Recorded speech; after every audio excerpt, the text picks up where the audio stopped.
Alright, today I got my second interview. This one's going to be with my wife. She's a Center Supervisor at a credit union. We're just going to knock through some questions here. Hopefully she doesn't get too nervous on camera. Alright, the first one I'm going to ask you is, can you describe your current and previous leadership or management roles? Yes, so my current leadership role, I currently manage a center of about 8 employees. I do help with the training department. I help with the training with the teller side, the loan side, as well as managing the money side as well.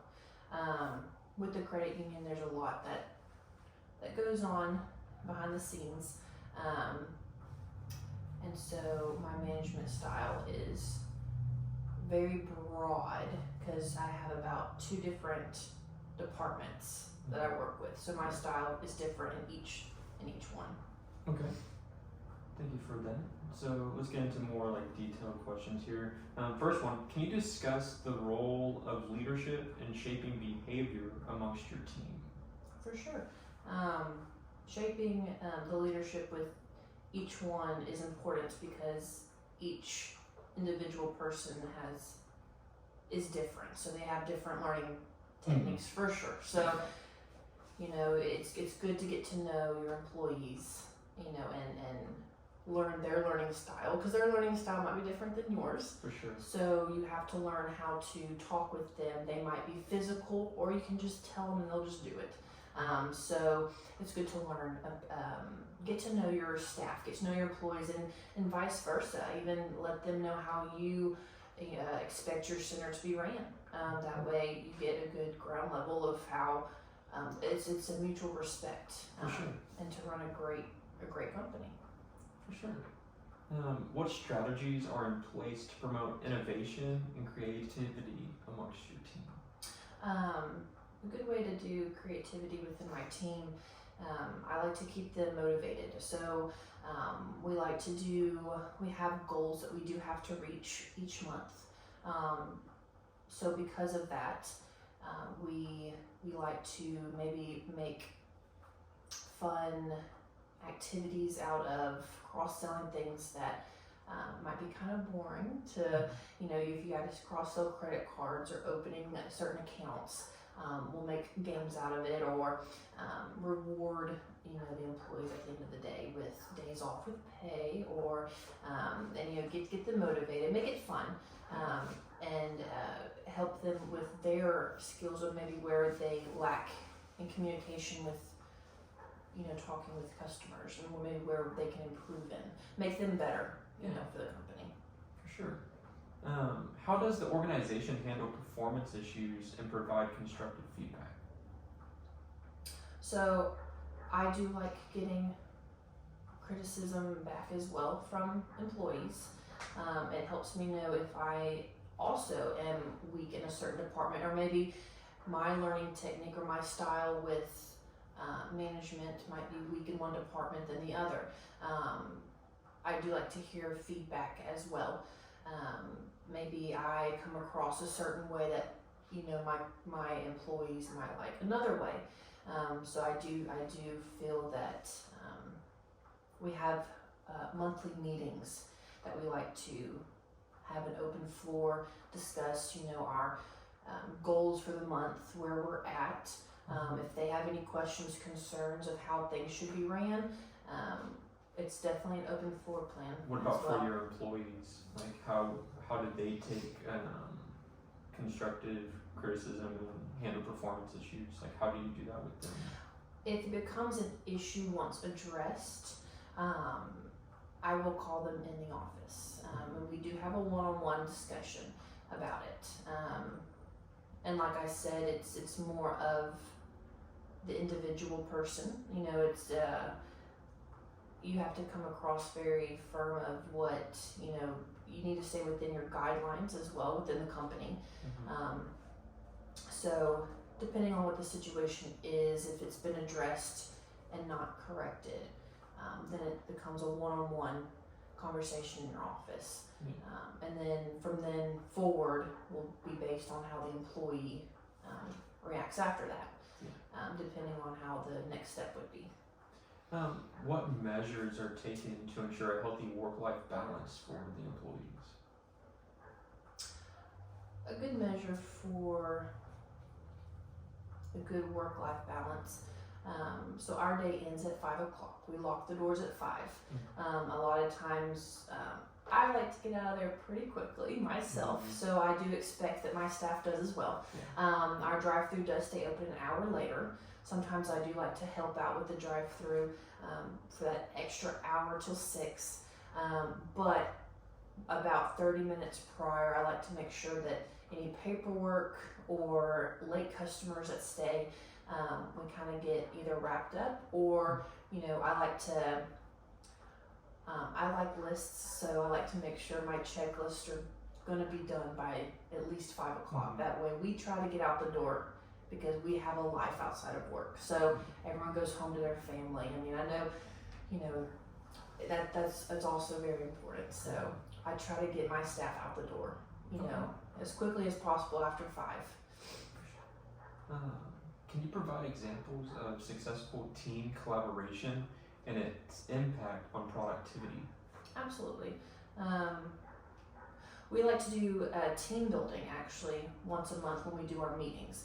So that goes back to we like to do, whether it's like a breakfast or a good lunch, we like to try to do a good team building with kind of going back to making a good game out of cross-selling our products that we have.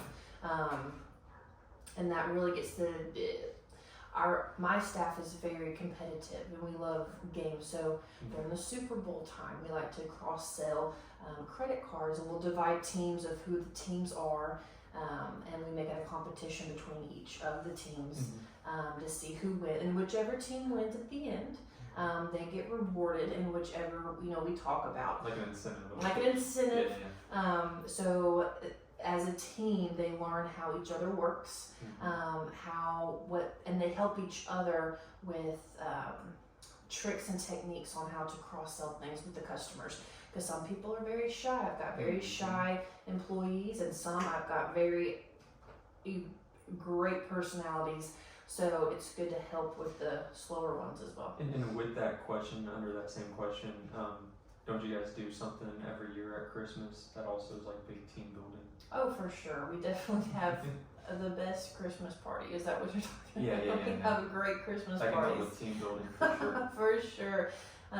We definitely get people together during the holidays. Not every company does Christmas parties, but we have pretty good ones.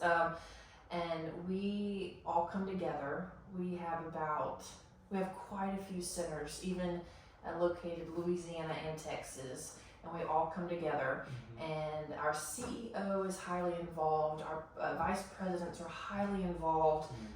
We're on first name basis. I mean, we're very close, and we play games and we laugh and we get to know other centers, which is great because within the company, even though we're ran individually as centers, we're really one big web unit. We're one big family, so it's good to know other people at other locations, because I might need to reach out to another center to help out a customer who might have moved. Well, I'm going to transfer them to my best friend Katie down the road from you. So it's great to network and to get to know other people. So it is great to get to know their family members, I guess you could say. For another question on here, how does the company support employees' career development and growth? Oh, absolutely. Barksdale is a great company for sure with that. I myself have been sent, they will send you to leadership meetings, learning. I mean, it's a constant growth with learning. They don't want you to peak at one job opportunity. They open it up for endless possibilities. I mean, I started off as a teller with the intentions of one day running my own center, and within 5 years I was there. they give you the tools, they give you the knowledge. I had great management that got me to that point. And because of that, I want to be that for my staff.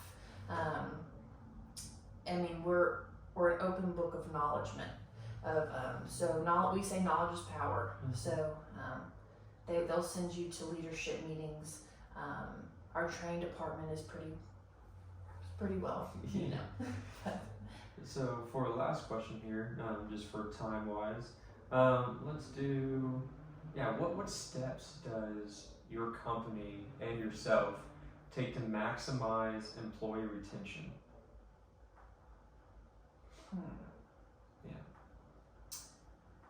I mean, it kind of, not answering for you, but I mean, you can always piggyback on to, incentives or anything like that. But like, what do you do for just employee retention across the different sections? Like, is there movement that you might have across centers? Maybe one's not working out for you, or? For sure.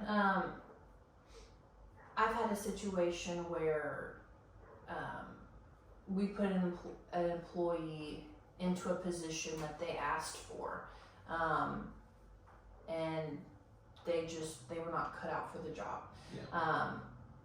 My job is to find those qualities and maybe help build and correct them in that position that they claim that they want to be in. Sometimes they get in those positions and realize that's not what they want to do. And so it's my job to kind of talk them through, help them get to where they want to be within the company. I truly believe in that, and with incentives of that, the company does help. We have job opportunities that we promote within. So we definitely help each other. Like I said, it's good to have your networks with other companies or other locations, and I can phone a friend over at another center and they might have an opening and move them over there, and they might love it, because each branch is different. Some are big, some are small. We have high volume at one location, not as much at another. Some people work well under pressure, so bigger centers are best for them. Some people are not. So it's more like coaching, learning yourself, and just listening and kind of. Absolutely. You guys pretty much do. Absolutely. It's good to. You